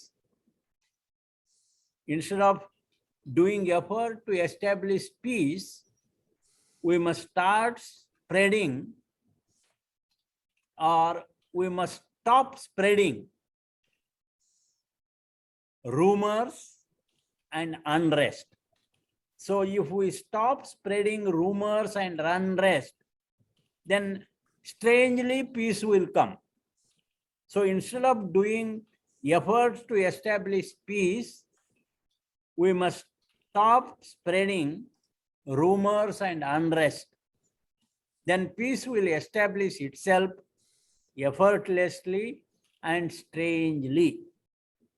Second law we can remember, instead of loving our loved ones, let us say, don't love anyone.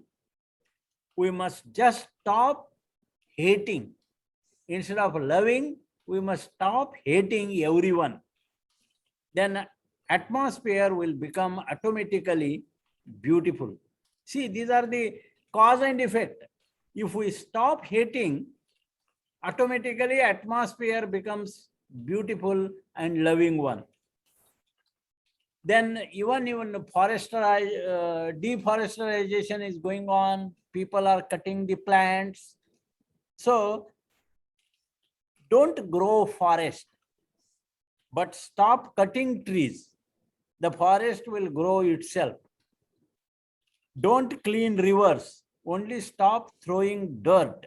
It will clean itself. Don't worry about the injury or insult. A body has its own instinct to heal. As a human, we all have healing power. Focus your attention on it, and energy flows towards that where your focus has gone. So these are the practical hints.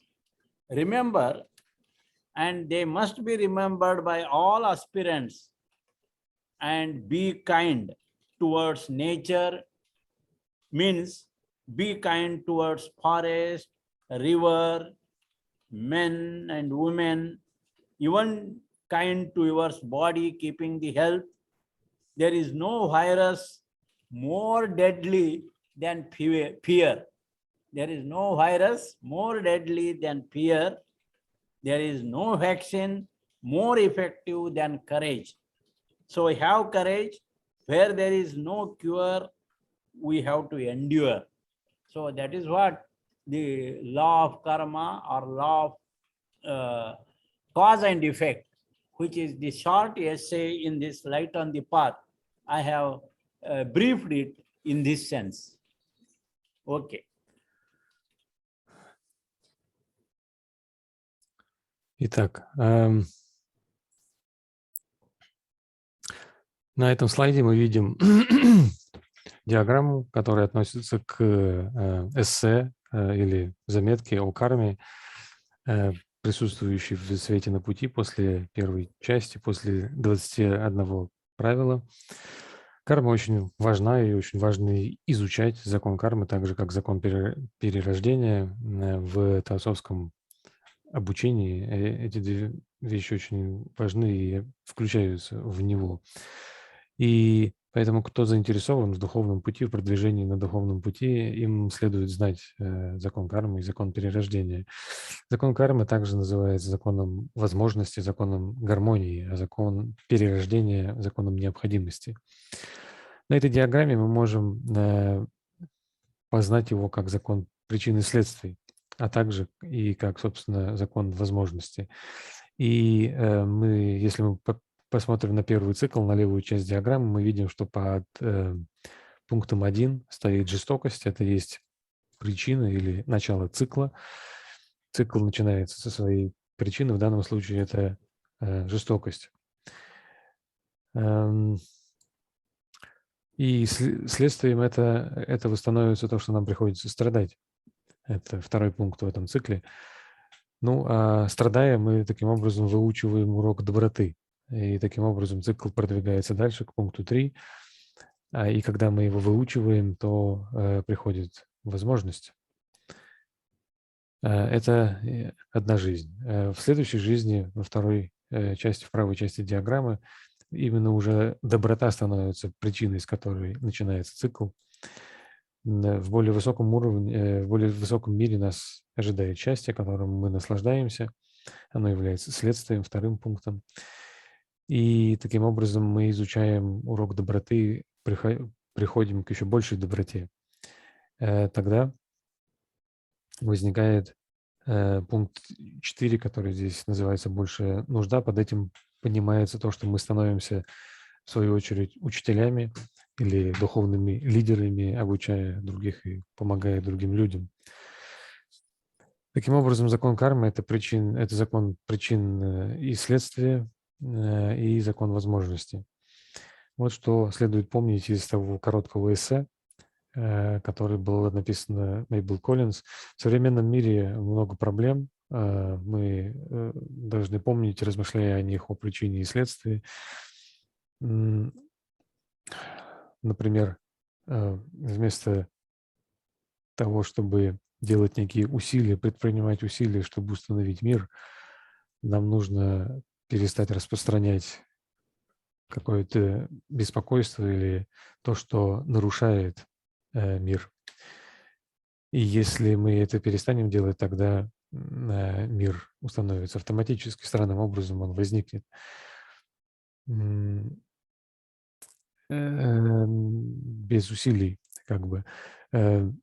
Если говорить о любви к ближнему, часто очень говорят о любви к ближнему, но предлагается, напротив, не любить никого, но просто перестать ненавидеть всех. Тогда атмосфера естественным образом станет прекрасной и мирной, и наполненной любовью. Это так работает причины и следствия. И, например, если мы думаем о проблеме вырубки лесов, не нужно растить лес, нужно перестать срубать деревья, а лес сам вырастет. Не нужно чистить реки, другой пример, нужно перестать их загрязнять, бросать мусор, а реки очистятся сами. Также не надо беспокоиться о ранах на нашем теле, потому что в нашем теле есть силы к самоисцелению. Если мы сосредоточимся на этом, то наше внимание если наше внимание будет на это направлено, то наша энергия туда же потечет, и мы будем исцелены. Таковы практические советы, которые хорошо помню всем стремящимся. Нам следует быть добрыми к природе, это означает быть по-доброму, заботой относиться и к лесам, к рекам, к мужчинам и женщинам, к собственному телу, добиваясь здоровья. Сказано, что нет вируса более смертоносного, чем страх, и нет вакцины более эффективной, чем храбрость, потому что она позволяет нам выдерживать, выносить самые разные испытания. Таким образом, я кратко постарался представить содержание, смысл этой заметки о карме, которая содержится в «Свете на пути».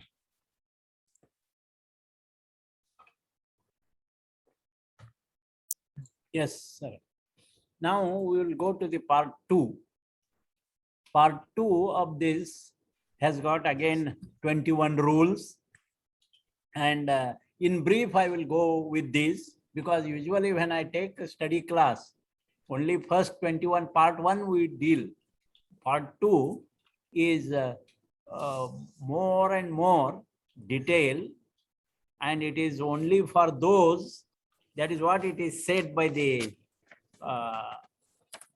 actually T. Subbarao.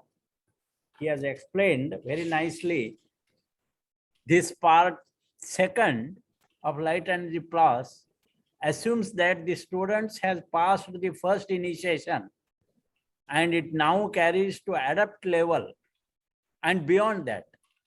7 ways of interpretation, highest interpretation carries to Mahachohan. That is what T. Subbarao says. So these are the 21 rules. If we take first 3, 1, 2, 3, these are the metaphor of warriors. They say, stand aside in the coming battle, fight, but be not the warrior. Fight, but be not the warrior. Look for the warrior and let him fight. It is like surrender to him. That is Ishvara Pranidhanani.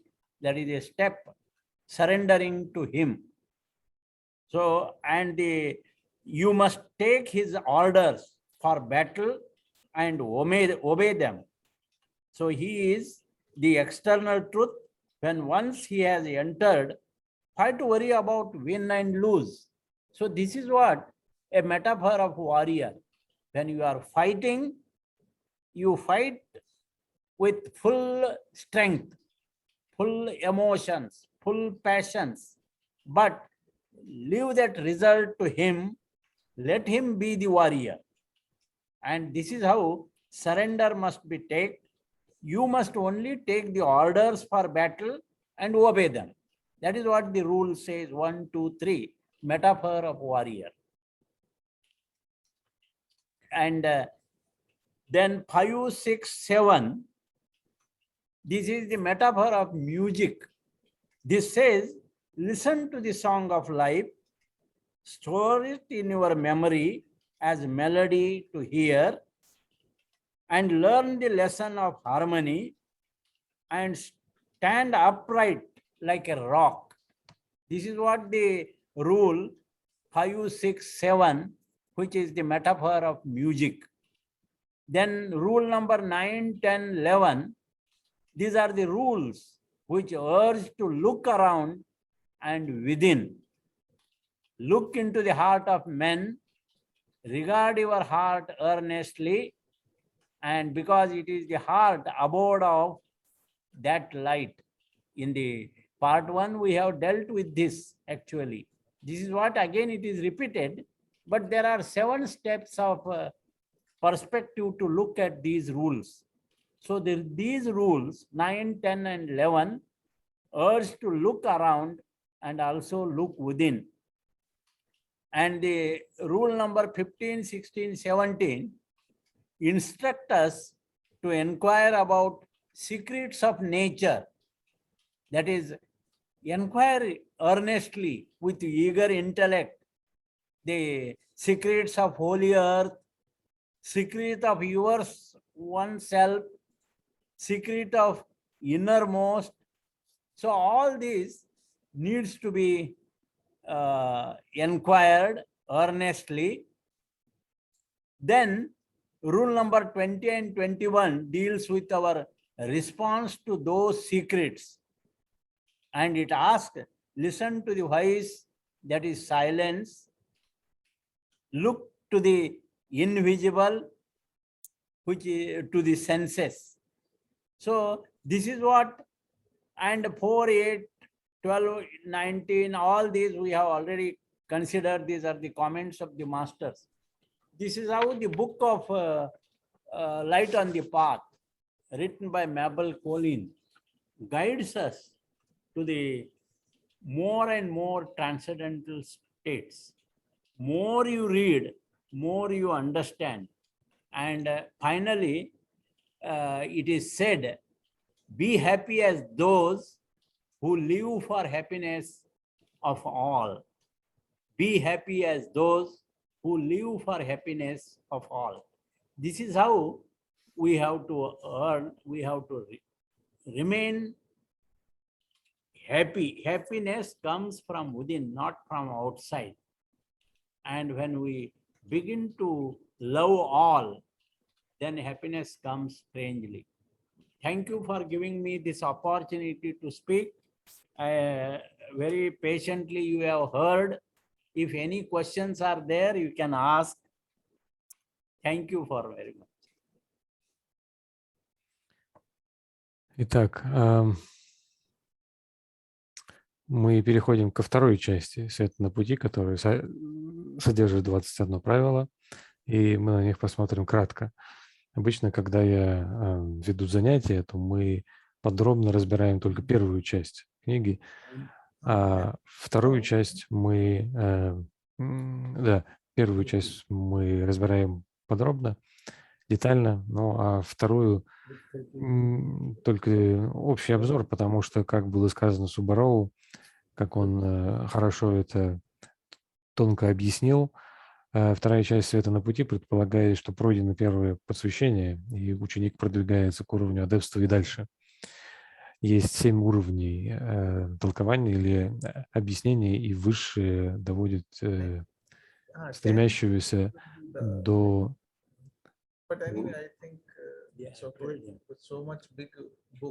Could you switch off the microphone, please? Итак, есть 7 уровней толкования, и высшее доводит стремящегося до уровня Махачохана. Так это комментировал Субаров. Итак, первые 3 афоризма связаны с метафорой воина. Говорится о том, что мы должны стоять в стороне, когда настанет битва, и хотя ты будешь сражаться, но не ты будь воином, найди воина, и пусть он сражается в тебе, прими от него веление и повинуйся им в битве.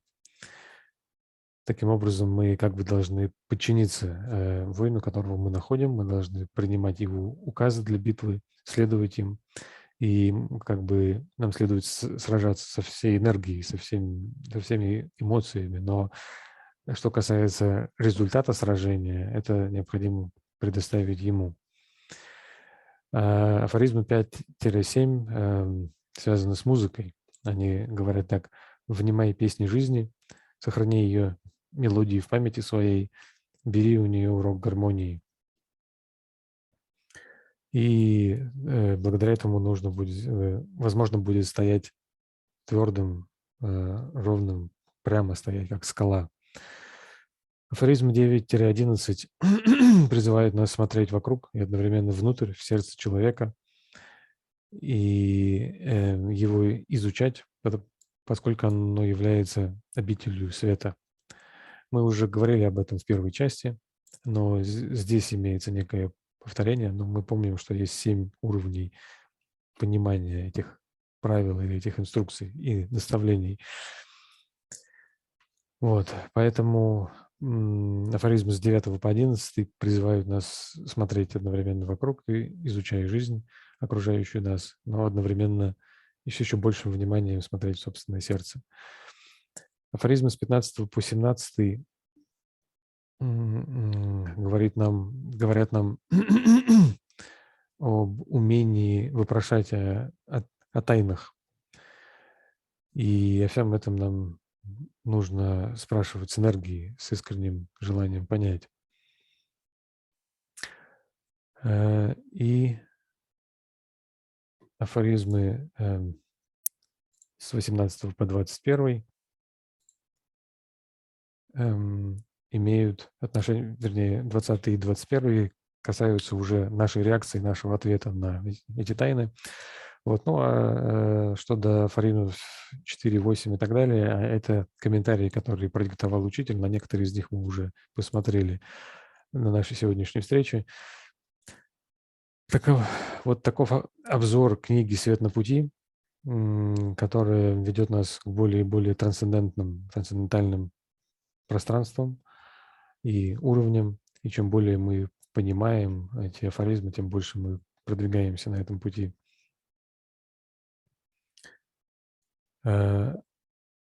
И, наконец, на последнем слайде. Could you switch on the next slide, please? The last one. Yes, thank you.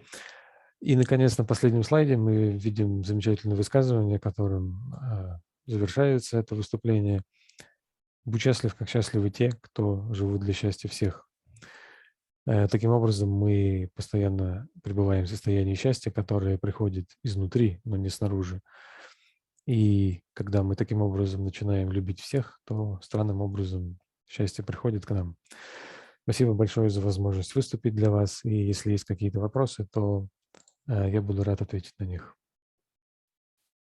So these are the 21 rules, but at the last, there are 3 truths which are absolute and cannot be lost, but yet may remain silent for the lack of speech.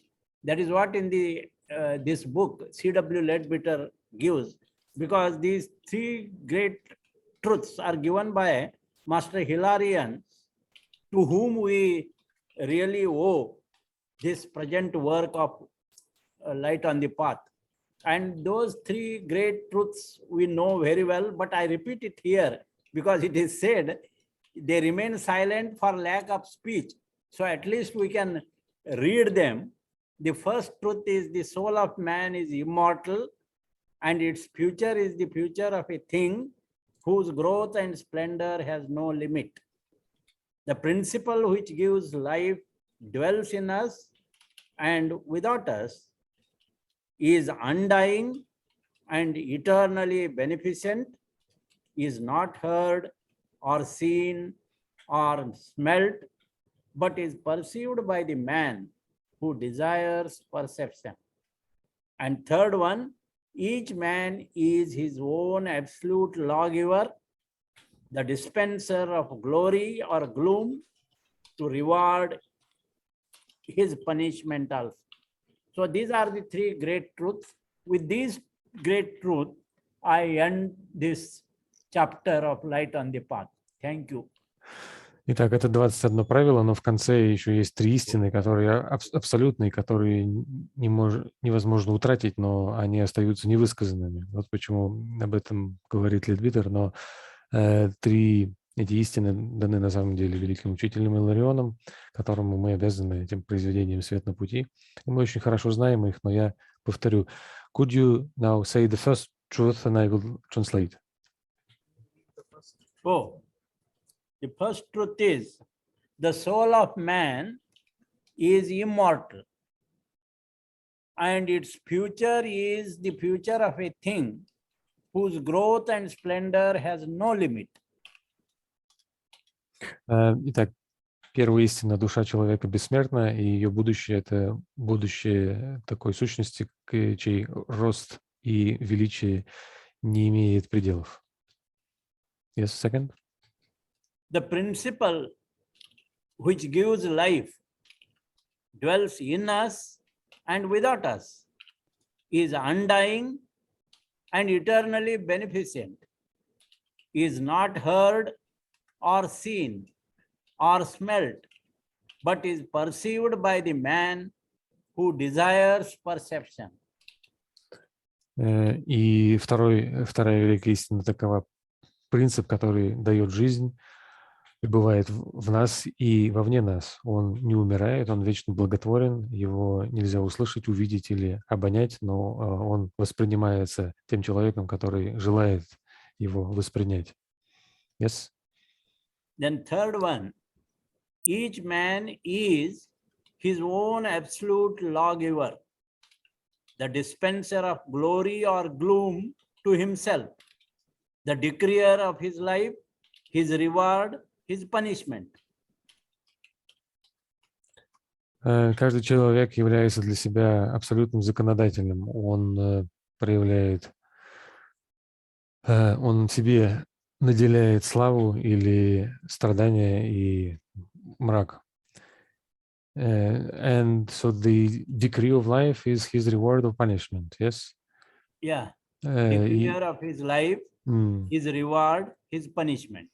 таким образом он сам определяет свою жизнь, свою награду и свое наказание. И вот этими тремя великими истинами я бы хотел завершить свое выступление. And these three truths are absolute, cannot be lost, but remain silent for lack of speech.